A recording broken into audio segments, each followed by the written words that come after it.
అక్షయ తృతీయను వైశాఖ శుద్ధ తదియ నాడు పండుగగా ఆచరిస్తారు. వైశాఖ శుక్లపక్ష తదియ కృతయుగానికి ప్రారంభమని విష్ణు పురాణాలు తెలియజేస్తున్నాయి. ఈ అక్షయ తదియ నాడు రోహిణి నక్షత్రం ఉంటే మరింత పుణ్యప్రదమని చెబుతారు.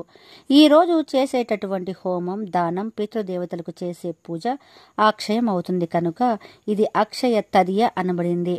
శ్రీకృష్ణుడు ధర్మరాజుకు చెప్పాడు ఇలా: ఎంతో పవిత్రమైన ఈ రోజున ఏ కార్యాన్నైనా మొదలు పెడితే అది అక్షయంగా ఉంటూ వృద్ధి చెందుతుంది. ఈ అక్షయ తదియ బుధవారం లేదా సోమవారం నాడు వస్తే మరీ విశేషంగా చెప్పబడింది. కొన్ని ప్రాంతాలలో గౌరీదేవికి డోలోత్సవం, కృష్ణుడికి డోలోత్సవం చేస్తారు. ముత్తైదువులు, కన్యలు ఈ పూజలో పాల్గొంటారు. పూజ అయ్యాక పండ్లు, తీపి పదార్థాలు, నానవేసిన శనగలను వాయనమిస్తారు. ఈరోజు అక్షయ తదియ వ్రతాన్ని చేసుకునేవారు ఉప్పును మానేసి చక్కెర కలిపిన పేలపిండిని భుజిస్తారు. బద్రీనారాయణ మందిర ద్వారం ఈ రోజే తెరుస్తారు. ఇంతవరకు అక్కడ మంచు పేరుకుని ఉంటుంది. పరశురాముని జయంతి కూడా ఈ రోజు జరుపుకుంటారు. ధనానికి మూలంగా చెప్పే కుబేరుడికి ధనాధిపతిగా శివుడు యొక్క అనుగ్రహ వరం లభించింది ఈ రోజే. శివుడు అన్నపూర్ణాదేవి దగ్గర గుప్త రూపంలో భిక్ష స్వీకరించిన రోజు కూడా ఈ రోజే అని చెప్పబడింది. ఈ రోజు చేసే మంచి పనులు కోట్ల రెట్ల ఫలితం ఉంటుందని పురాణాల ద్వారా తెలుస్తుంది. వ్యాస మహర్షి మహాభారతాన్ని ఈ రోజే వ్రాయడం మొదలుపెట్టాడు. దీని వలన అక్షయమైన పురాణ జ్ఞానాన్ని పొందగలుగుతున్నాం. శ్రీకృష్ణుడు ద్రౌపదికి ఈ రోజే అక్షయ పాత్రను అనుగ్రహించిన రోజు. కుచేలుడు శ్రీకృష్ణుడికి అటుకులు సమర్పించి అంతులేని సంపదను పొందగలిగాడు. బంగారు, వెండిని కొనాలని ఎక్కడా కూడా శాస్త్రవచనం లేదు. ఈ రోజు చేయవలసిన మంచి పనులు, దానాలు గురించే ప్రస్తావించబడింది.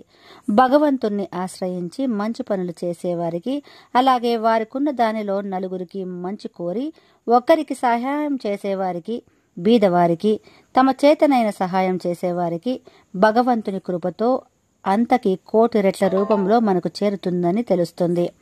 కృతయుగానికి ఆది అయిన ఈ రోజు ఉదయాన్నే స్నానాదులు ఆచరించాలి. సూర్యోదయం ముందు నదీ స్నానం చేసిన వారికి అత్యంత పుణ్యఫలం లభిస్తుంది.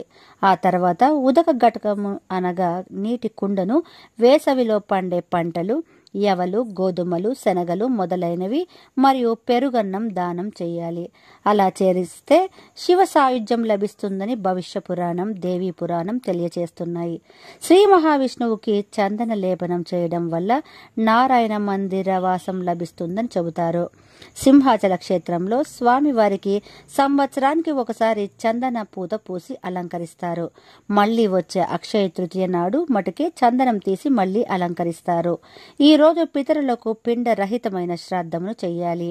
ఈ వైశాఖ శుద్ధ తదియ రోజున గొడుగు, పాదరక్షలు, గోవు, భూమి, బంగారం, వస్త్రములు, నీటితో నిండిన కుండను దానమివ్వడం మహాపుణ్యమని భవిష్యోత్తర పురాణంలో చెప్పబడింది. ఈ రోజు సూర్యచంద్రుడిద్దరూ తేజోవంతంగా ఉంటారు కావున దానాలకు చాలా మంచి సమయమని చెప్పవచ్చు. అలాగే ఈ రోజు ప్రతి గడియ కూడా ఎంతో విశేషమైనదిగా చెప్పబడింది. ఈ రోజు కొన్ని ప్రత్యేకమైన దానాలు చేయడం వలన అనంత ఫలం పొందగలం. తులసి ఆకులతో విష్ణు సహస్రనామ పారాయణం చేయడం అనంత పుణ్యఫలం లభిస్తుంది. గోధుమలు దానం చేస్తే ఇంద్రుడి యొక్క అనుకూలతతో వర్షాలు చక్కగా కురిసి అన్నాదులకు లోటు కలగదు. పానకం, వడపప్పు, మామిడి పళ్ళు శ్రీ మహావిష్ణువుకు నివేదించడం మంచిది. మామిడి పళ్ళు, విసనకర్ర బ్రాహ్మణుడికి దక్షిణతో సహా దానం చేస్తే పుణ్యం లభిస్తుంది.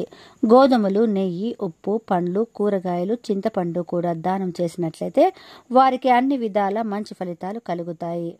కంచుగిన్నెలో నీటిని, పచ్చకర్పూరం, కుంకుమ పువ్వు, తులసి, వక్క దక్షిణతో సహా దానమిస్తే గయాలో శ్రాద్ధ చేసిన ఫలితం కలుగుతుంది.